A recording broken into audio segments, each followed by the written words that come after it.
আসসালামু আলাইকুম ওয়া রাহমাতুল্লাহি ওয়া বারাকাতুহু। নামাজের জন্য আমাদেরকে সূরার প্রয়োজন হয়। অনেকেই ছোট ছোট সূরা ইউটিউবে দেখে মুখস্থ করার চেষ্টা করে থাকেন। তো আপনাদের জন্যই এখন থেকে নিয়মিত ছোট ছোট সূরা শব্দে শব্দে খুব সহজে আমি রেকর্ড করে দিব, ভিডিও বানিয়ে আপনাদেরকে দিব ফেসবুকে। আপনারা অবশ্যই সেখান থেকে খুব সহজেই শিখে নিতে পারবেন। আসুন আজকে আমরা সূরা কারিআহ শিখি।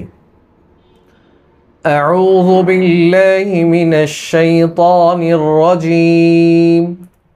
বিসমিল্লাহির রহমানির রহিম।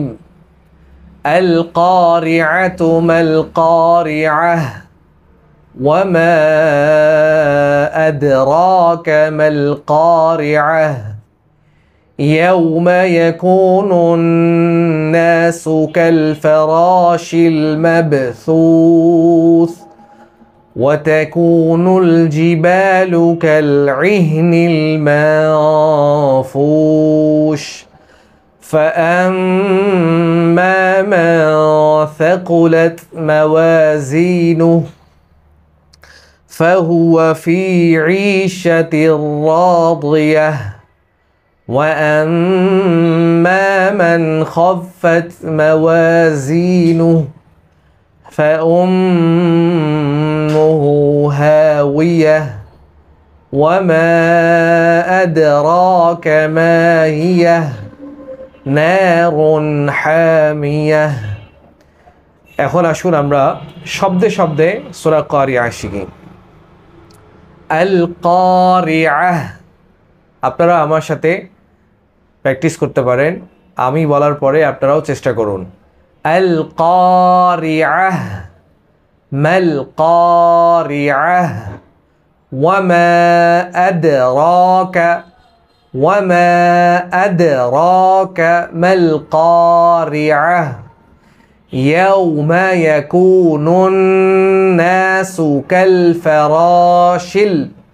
كالفراش المبثوث وتكون الجبال كالعهن